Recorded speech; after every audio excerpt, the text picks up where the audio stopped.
Hey you guys, welcome to my channel. Today it is bargain of the week and I have a couple great makeup items for you. Yes, I said a couple. I'm so generous. I won't just give you one bargain, I'll give you two. Anyhow, I'm wearing them. I know it's not a demo, I'm sorry. I think sometimes what happens is I like to try stuff and then I'm like, oh, I'm so excited about the product, and then I film and then I'm like, I don't want to take off my makeup and do it all over again. It takes so long, so bear with me.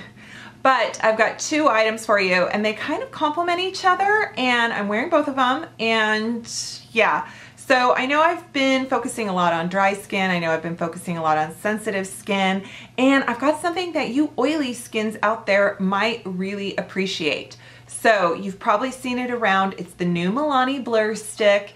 It is the Instant Touch-Up Blur Stick. Now, it can be used for a primer or it can be used over makeup. Now, I am not one to use this over makeup. I find that anything I use over makeup makes it move. So, and this one is not an exception. So like I tried on my chin a little bit and I felt like I just saw the makeup moving. So so I'm not gonna vouch for it in that way, but under makeup as a primer, this little guy is so good. So I used it on my nose and this area of my cheeks where I always feel like my pores are kind of enlarged. I did use it on my chin. I didn't use it anywhere here just because that's kind of my dry area. I don't really worry about oil. I don't worry about pore size. Anyhow, it's kind of little, but it reminds me of that Benefit stick.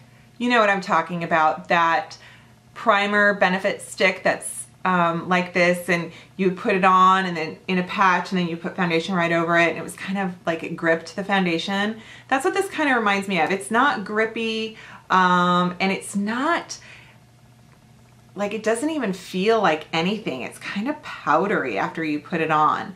But what was good is I didn't powder after I put my foundation, and that's probably because my next item here is the Model Zone Foundation Matte Foundation. So if you want, it says a smooth finish that saves face.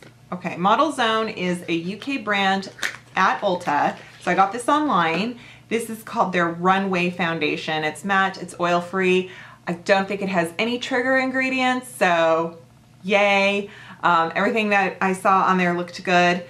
I was so impressed when I was applying this foundation. I will admit I was afraid the shade was going to be too yellow. This is shade 02 Bisque, and there is an 01 Porcelain, and I just kind of, sometimes I go with like the second lightest, right?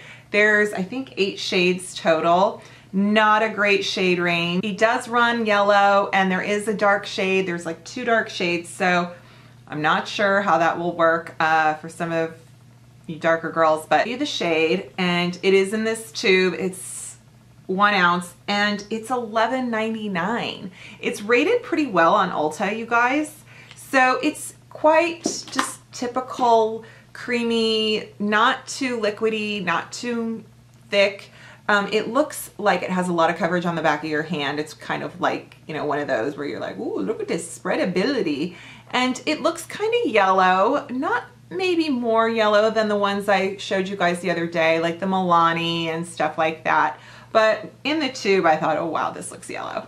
But once I put it on, it's a really good match to my neck. It cut the redness, but I used a beauty blender and I just bounced it on, and one layer, wow, my skin was covered. Like, it was just, the coverage was amazing. And what I did was, since I put the Milani stick on before, I put the Model Zone Foundation on, and then I didn't do anything. I let my face just sort of sit there. I did my eye makeup, I did my eyebrows, and then honestly, I didn't really powder.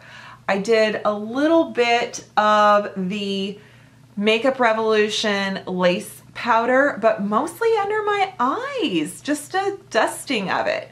and then I kind of dusted everywhere else. I did my bronzer.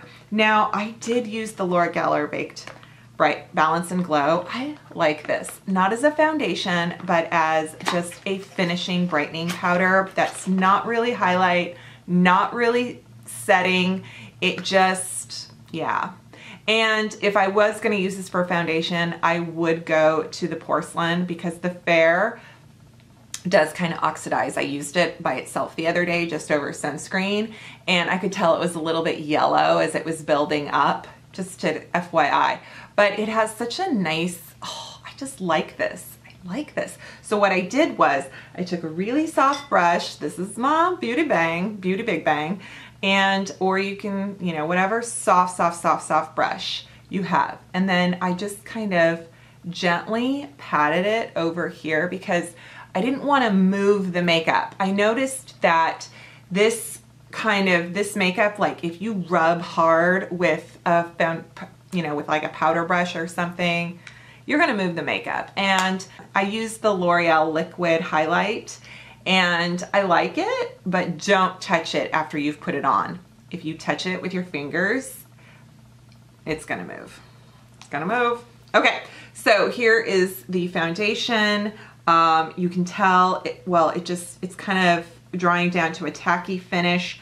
So if you are very dry, I wouldn't even powder over these products. Of course, I always moisturize and prep my skin, so I wouldn't use them if you're very dry and you haven't either exfoliated or lotioned or used some kind of, it's pretty cold and dry here right now. And so it just snowed actually, and it's in the 20s. And so if I had done nothing to prep my skin, it would have just been patchy and grippy, and I wouldn't have liked it.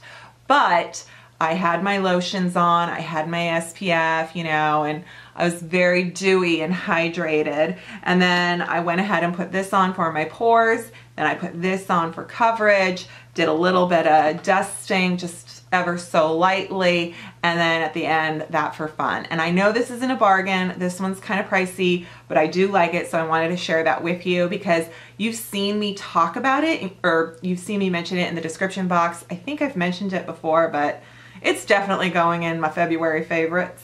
I definitely like this foundation better than the Lottie London. The Lottie London has a beautiful finish, but the ingredients in there are questionable for me. If you don't mind those ingredients, the Lottie London, different kind of color scheme in terms of shade range, and a little bit more of a dewy, a luminous finish. But if you're an oily girl and you need some help, you might like this and you might like this. So there you go. So I'm excited for summer. This might be really good. And Milani is just coming out with so many good things. And I did order the 2 new shades of their foundation. They came out with a 00A and a 00B, I think. It's supposed to be more of a pink tone and a more neutral tone. I don't know. But they're on their way. So I think that's everything, you guys. Lots of good drugstore stuff, so I'll just keep throwing it at you. My hair really isn't pink anymore. Maybe you can see it. I can see it a little bit in person, but that just tells you that that Kristen S. Rose tint from last video washed out in literally 2 shampoos. It's probably gonna take a 3rd for it to be completely gone. So now you know, if you wanted to try it, but you were a little scared, it's totally temporary. So there you are. All right, folks, thank you so much for joining me. Thank you for watching. I hope you subscribe to my channel and give this video a thumbs up, and I will see you next time. Bye.